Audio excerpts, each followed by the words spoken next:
हाय, मैं हूँ अमृता। कहानी की शुरुआत में स्कारलेट नाम की एक लड़की को हम देखते हैं जो इल्लीगल तरीके से ईरान जाती है। वहाँ पहुँचने के बाद वो रेजा नाम के एक आदमी से मिलती है जो उसे ईरान की एक गुफा में लेके जाता है। वहाँ की सरकार इन गुफाओं को बंद करने वाली होती है और इसी के पहले स्कारलेट को कुछ चीजें इकट्ठा करनी थी। वहाँ जाने के बाद स्कारलेट को एक बड़ा सा स्टेचू मिलता है जो असल में रोज की होती है, जिस पर प्राचीन भाषा में कुछ लिखा होता है। स्कारलेट उसका वीडियो बना लेती है और तभी गुफा में ब्लास्ट होने लगते हैं। तो कैसे तैसे स्कारलेट और रेजा अपनी जान बचाकर वहाँ से बाहर आते हैं। यहाँ पे हमें पता चलता है कि स्कारलेट एक एल्केमी की प्रोफेसर और आर्कियोलॉजिस्ट है जिसे पारस पत्थर की तलाश है। उसके पिता भी पारस पत्थर की तलाश में थे, लेकिन उन्होंने सुसाइड कर लिया था और अब स्कारलेट को उनका अधूरा काम पूरा करना है। कुछ समय के बाद वो पेरिस आती है पारस पत्थर की तलाश में और उसकी पूरी जर्नी बेंजी नाम का उसका दोस्त रिकॉर्ड कर रहा था। वो बेंजी को बताती है कि दरअसल 6000 साल पहले निकोलस फ्लेमेल नाम के एल्केमिस्ट ने फिलोसोफर स्टोन यानी कि पारस पत्थर बनाया था जो किसी भी चीज को सोने में बदल सकता है और जिसके पास भी वो पत्थर होगा वो अमर भी हो सकता है।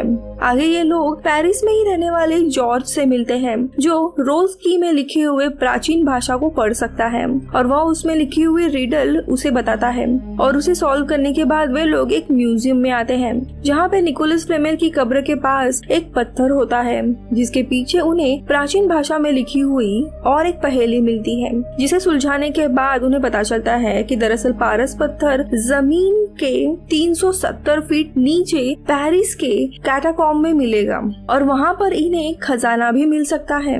पेरिस इस शहर के नीचे काफी सारे सुरंग है और इन सुरंग के अंदर तो लाखों लोगों के कंकाल भी हो सकते हैं क्योंकि कभी यहाँ पे कब्रिस्तान हुआ करता था, लेकिन सरकार ने इन सुरंगों को 1780 में बंद कर दिया था।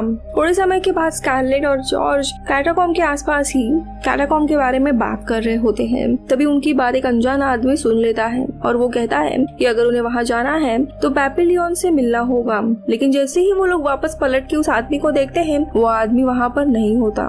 लेकिन उनका वो वहम समझ के वो लोग पैपिलियन से मिलते हैं और उसे बताते हैं कि वहाँ खजाने की खोज में वो लोग जा रहे हैं। अब खजाने का नाम सुनते ही पैपिलियन उनके साथ चलने के लिए तैयार होता है और उनकी एक टीम बनती है जिसमें पैपिलियन, उसकी गर्लफ्रेंड सॉक्सी, उसका दोस्त जेड भी शामिल हो जाते हैं। और यहाँ पे हमें पता चलता है जो जॉर्ज था, पुरानी भाषा पढ़ सकता था, वो दरअसल स्कारलेट का एक्स बॉयफ्रेंड होता है। उसके भाई की मौत इसी सुरंगों में हुई थी, इसीलिए वो सुरंग में नहीं जाना चाहता था, लेकिन स्कारलेट को पुरानी भाषा पढ़ने में उसकी मदद लगने वाली थी, इसीलिए स्कारलेट के लिए वो सुरंगों में जाने के लिए मान जाता है और ये लोग अपना सफर शुरू करते हैं। उन गुफाओं में जाने के बाद उन्हें काफी सारे अजीब से स्कल्स दिखाई देते हैं। ये लोग फिर भी डरते हुए आगे बढ़ते हैं। ये तो बस शुरुआत थी। आगे जाने के बाद उन्हें कुछ औरतें ब्लैक मैजिक करते हुए दिखाई देती है।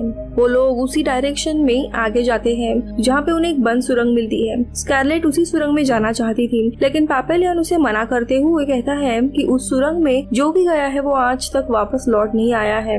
यहाँ तक कि उसका दोस्त लापूस जो गया था वो भी वापस नहीं आ पाया है। ये लोग सुनते ही सब लोग उस दूसरे रास्ते से आगे बढ़ते हैं, लेकिन कुछ समय के बाद गोल गोल घूमते हुए वे लोग उसी सुरंग से वापस बाहर आ जाते हैं और कोई भी रास्ता ना मिलने पर स्कारलेट उसी बंद सुरंग में चली जाती है और उसके पीछे बाकी सब लोग निकल पड़ते हैं। लेकिन उस सुरंग में आगे बढ़ने के बाद उन्हें एक पियानो मिलता है। जॉर्ज उस पियानो को देखकर कहता है मेरे और मेरे भाई के पास भी बिल्कुल ऐसा ही पियानो था जिसकी A4 की खराब हो गई थी। जॉर्ज जब वो पियानो बजाने लगता है तो उसकी भी A4 की खराब होती है, लेकिन तभी अचानक उन्हें फोन की रिंग सुनाई देती है। ये देख पैपिलियन कहता है कि फोन के कंपनीज ने 50 साल पहले ही यहाँ से सारी लाइंस हटा दी थी और वे लोग जब आवाज का पीछा करते हुए फोन के पास पहुँचते हैं और वहाँ जाने पर स्कारलेट उस फोन को उठाती है तो उसे अजीब सी आवाजें सुनाई देती है और जैसे ही वो डरते हुए फोन रखती है उन्हें अचानक से वहाँ पे पैपिलियन का दोस्त लातापूस मिलता है। वीडियो में आगे बढ़ने से पहले दोस्तों आप हॉलीवुड एक्सप्लेन इन हिंदी यानी इस चैनल को सपोर्ट कर सकते हो मेंबरशिप ज्वाइन करके जस्ट फॉर 29 रुपीज में, या फिर वीडियो को सुपर थैंक्स भी दे सकते हो। Thank you so much. अब कहानी देखते हैं। काफी बुरी हालत थी उसकी और लातापूस इनसे कहता है कि तुम लोगों को यहाँ पे नहीं आना चाहिए था। यहाँ पे तुम लोग कैद हुए हो, लेकिन मुझे यहाँ से बाहर जाने का रास्ता पता है। और फिर डरे हुए सब लोग उसका पीछा करने लगते हैं, जहाँ पर उन्हें लकड़ी से ढका हुआ एक चेम्बर मिलता है। चेम्बर देखते ही स्कारलेट कहती है कि इस चेम्बर की दूसरी साइड खजाना और पारस पत्थर और बाहर जाने का रास्ता है। अब वे लोग एक एक करके नीचे जाने लगते हैं, जहाँ पे नीचे उतरते समय बेंजी को चोट लग जाती है। जब वो लोग थोड़ा आगे जाते हैं तो उन्हें अजीब सी आवाजें सुनाई देती है और वो अजीब सी आवाजें धीरे धीरे बढ़ने लगती है और अचानक से उन्हें वहाँ पर एक बच्चा दिखाई देता है, जो थोड़ी देर के बाद अंधेरे में कहीं गायब हो जाता है। और जब वो लोग आगे जाते हैं तो उन्हें रास्ता वहाँ से बंद मिलता है और सारे पत्थरों पर ईगल और कुछ जानवरों के चित्र निकाले होते हैं। स्कारलेट उन निशानों को देखकर कहती है जैसे इजिप्शियंस अपने महाराज को कब्र में छुपाने के लिए बनाया करते थे। वो लोग उन पत्थर्स को हटाने लगते हैं और वहाँ पे एक रास्ता खुल जाता है। अब सब लोग एक एक करके उस रास्ते से अंदर जाते हैं, जहाँ पे फाइनली उन्हें निकोलस फ्लेमेल की डेड बॉडी दिखाई देती है, जो इतने 6000 सालों के बावजूद जरा भी डैमेज नहीं हुई थी। उन्हें दीवारों पर विटिरोल लिखा हुआ दिखाई देता है। स्कारलेट के पास अपनी एक बुक रहती है, वो बुक में उस शब्द को सर्च करती है और सबको अपने अपनी टॉर्च बंद करने के लिए कहती है। पूरा अंधेरा होने के बाद उन्हें साइड में बहते हुए पानी से एक रोशनी दिखाई देती है और वो सब उस रोशनी का पीछा करते हुए पानी में चले जाते हैं, जिसके जरिए वो लोग ऐसी जगह पहुँच जाते हैं जहाँ बहुत सारा सोना होता है।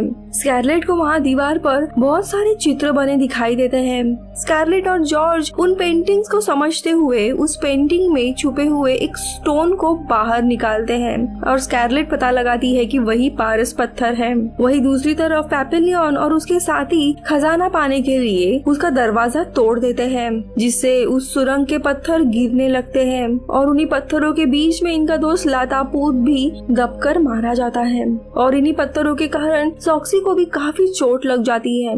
तब स्कारलेट पारस पत्थर की मदद से उसकी चोट को ठीक करती है, लेकिन पत्थरों के कारण अब वो लोग वहाँ पे फंस गए थे और आसपास बाहर जाने का रास्ता देखने लगते हैं। तभी उन्हें दीवार पर एक सिंबल दिखाई देता है, जिसका मतलब था एज अबो एज बिलो, यानी जैसा ऊपर है वैसा ही नीचे है। तभी वहाँ ऊपर बने हुए गेट के बिल्कुल नीचे स्कारलेट पत्थर मारती है, जिसे वहाँ से एक सुरंग बन जाती है।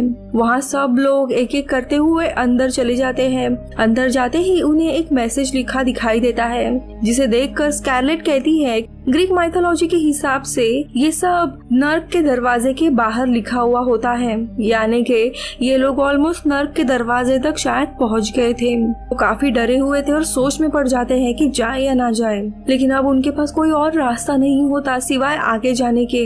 इसीलिए सब लोग आगे बढ़ते हैं और उन्हें वहाँ पर वही रूम मिलता है जिससे वह अभी अभी आए थे। यहाँ पर भी निकोलस फ्लेमेल की लाश होती है, लेकिन ये लाश पूरी तरह से सड़ चुकी होती है। लेकिन हैरान करने वाली बात ये कि उन्हें तभी वहाँ पे लातापूस मिलता है, जो थोड़ी देर पहले मर चुका था, लेकिन वो चुपचाप एक जगह पे बैठा हुआ था। किसी को भी वो रिस्पॉन्ड नहीं कर रहा होता है। ये देख सॉक्सी उससे बात करने के लिए जाती है, लेकिन उसके नजदीक जाने पर लातापूस उस पर हमला कर उसे मार देता है और स्कारलेट पारस पत्थर से सॉक्सी को ठीक करने की कोशिश करती है, लेकिन पारस पत्थर मरे हुए लोगों को जिंदा नहीं आगे बढ़ रहे होते हैं। उन्हें बिल्कुल वैसे ही रास्ते दिखाई देते हैं जैसे वो पीछे छोड़कर आए थे। मतलब यहाँ जिस रास्ते से ये लोग आए थे उसकी मिरर इमेज थी। आगे जाने पर यहाँ उन्हें वैसे ही टनल मिलती है जिससे वे लोग पहले नीचे उतरे थे। अब ये लोग सोच में पड़ जाते हैं कि और नीचे उतरे या नहीं, क्योंकि ये लोग ऑलरेडी 370 फीट से भी और नीचे आ चुके थे। सब लोग काफी डरे हुए थे, लेकिन कोई रास्ता ना होने के कारण एक एक करके नीचे उतरते हैं। लेकिन जब उनका साथी बेंजी वही ऊपर होता है, तभी उसके सामने अचानक से एक औरत आती है जिसके हाथ में एक बच्चा था और अगले ही पल बेंजी टनल से नीचे गिरकर मारा जाता है। इस हादसे से सब लोग काफी डर जाते हैं। उन्हें समझ नहीं आता उनके साथ क्या हो रहा है। अब 4 लोग ही बचे हुए थे। अब ये लोग आगे जाते हैं, जहाँ उन्हें वैसे ही हड्डियों से भरी सुरंग मिलती है, जिससे वो लोग रेंगते हुए आगे बढ़े थे। जब जॉर्ज रेंगते हुए आगे जा रहा होता है, तब उसे अपना भाई नीचे पानी में डूबते हुए दिखाई देता है और हड्डियों को हटाने लगता है ताकि अपने भाई को बचा सके। लेकिन स्कारलेट उसे समझाती है ये सब कुछ उसका भ्रम है और कैसे तैसे ये लोग आगे बढ़ने लगते हैं। थोड़ी देर के बाद एक रूम आती है। वहाँ पे देखते हैं लोग कि एक कार है जिसमें आग लगी हुई है और उसके अंदर एक लड़का बैठा हुआ है। पेपैलियन ने देखते हुए रोने लगता है और कहता है कि इसमें मेरी कोई भी गलती नहीं है और पेपैलियन अपने आप ही गाड़ी की तरफ खींचा चला जाता है। बाकी लोग उसे रोकने की काफी कोशिश करते हैं लेकिन वो गाड़ी के अंदर चला जाता है और फिर गाड़ी अचानक से गायब हो जाती है। पेपैलियन भी आग के कारण जलकर मर चुका था। स्कारलेट और जॉर्ज ने अब बाहर निकलने की आशा छोड़ दी होती है, इसीलिए वो लोग अपनी जिंदगी के कुछ अच्छे पल याद करते हैं और सोचते हैं कि यही उनका आखिरी पल है। लेकिन जॉर्ज अपना हौसला बढ़ाते हुए कहता है कि हमें यहाँ से बाहर निकलना ही होगा और फिर ये तीनों यानी स्कारलेट, जॉर्ज और जेड आगे बढ़ने लगते हैं। आगे जाते वक्त यहाँ पे उनको एक काला साया दिखाई देता है। ये देख और एक दीवार के पीछे छिप जाते हैं। दीवार पर बहुत सारी उभरी हुई मूर्तियाँ थी। तभी अचानक से वो मूर्तियाँ जिंदा हो जाती है और इन पर हमला कर देती है। हमले में जॉर्ज को काफी चोट लगती है लेकिन स्कारलेट के पास पारस पत्थर होता है। उससे वो जॉर्ज को ठीक करने की कोशिश करती है लेकिन वो काम नहीं करता। तभी जॉर्ज को एक बात याद आती है और वो स्कारलेट से एक शब्द कहता है, विट्रोल, यानी कि अल्केमी से बनाया हुआ वो एक झूठा पत्थर है। और तभी स्कारलेट को पारस पत्थर से जुड़ी हुई कुछ लाइंस भी याद आती है और वो समझ जाती है कि ये पारस पत्थर नकली है और जब वो ये नकली पारस पत्थर अपनी जगह वापस रखेगी तभी उसे असली पत्थर मिलेगा। जॉर्ज की हालत खराब हो रही थी इसीलिए वो वहाँ से तुरंत निकल जाती है पारस पत्थर को वापस रखने के लिए। वो उसी डायरेक्शन में चली जाती है जहाँ पे उन्हें वो पारस पत्थर मिला था। रास्ते में उसे वापस काला साया और काफी कुछ अजीब अजीब चीजें दिखाई देती है लेकिन सारे मुश्किलों का सामना करते हुए थोड़ी देर के बाद स्कारलेट वहाँ पहुँच जाती है और पारस पत्थर को वापस लगा देती है। लेकिन उसे अभी भी समझ नहीं आ रहा होता है कि आगे वो क्या करे असली पारस पत्थर पाने। और यहाँ पे उसे एक मिरर मिलता है। उस पे काफी धूल लगी हुई थी। वो धूल को हटाती है और उस आईने में वो अपने आप को देखती है। इसलिए वो समझ जाती है कि असल में कोई भी पारस पत्थर नहीं है। लेकिन जब कोई भी इस पहेली को सुलझाएगा और ये नकली पारस पत्थर अपनी जगह पे लगाएगा तो उसे असली पारस पत्थर की पावर मिलेगी। और आसपास के प्राचीन चीजें पढ़कर उसे एक और चीज समझ आती है कि अगर उन्हें यहाँ से बाहर निकलना है तो अपनी गलतियों को एक्सेप्ट करना होगा। रास्ते में उसे फांसी पे लटका हुआ एक आदमी दिखाई देता है जिसे देख वो काफी डर जाती है। जब वो पास आती है तब उसे पता चलता है कि वो और कोई नहीं बल्कि उसके पिता है। दरअसल स्कारलेट के पिता सुसाइड करने से पहले वो स्कारलेट से बात करना चाहते थे लेकिन वो उनके ऊपर गुस्सा थी इसलिए उसने अपने पिता का फोन नहीं उठाया था और इसी बात का उसे पछतावा हो रहा था। इसीलिए स्कारलेट काफी रोती है और अपने पिता से माफी मांगते हुए उनके शरीर के पास जाकर उन्हें गले लगाती है। जैसे ही वो माफी मांगती है वो शरीर वहाँ से अचानक से गायब हो जाता है और अब स्कारलेट भागते हुए जॉर्ज और जेड के पास आती है। वो अपने हाथों से जॉर्ज की चोट को ठीक कर देती है क्योंकि उसमें अब पारस पत्थर की शक्तियाँ थी। और तभी उन्हें एक सुरंग दिखाई देती है जो बहुत ही गहरी और नीचे जाने वाली होती है लेकिन जॉर्ज और जेड उस सुरंग में जाने से मना कर देते हैं। तभी स्कारलेट उनसे कहती है कि इस सुरंग में जाने से पहले उन्हें अपने गलतियों को एक्सेप्ट करना होगा।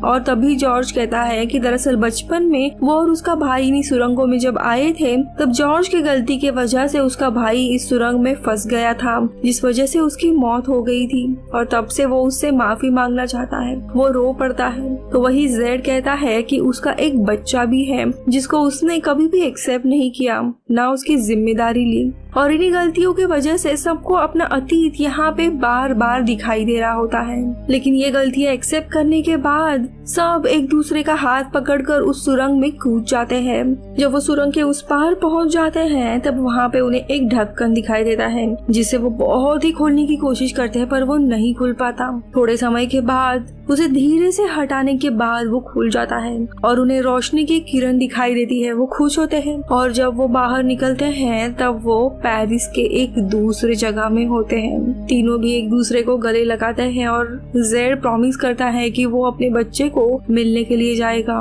उसे अपनाएगा और ये मूवी इधर ही खत्म होती है।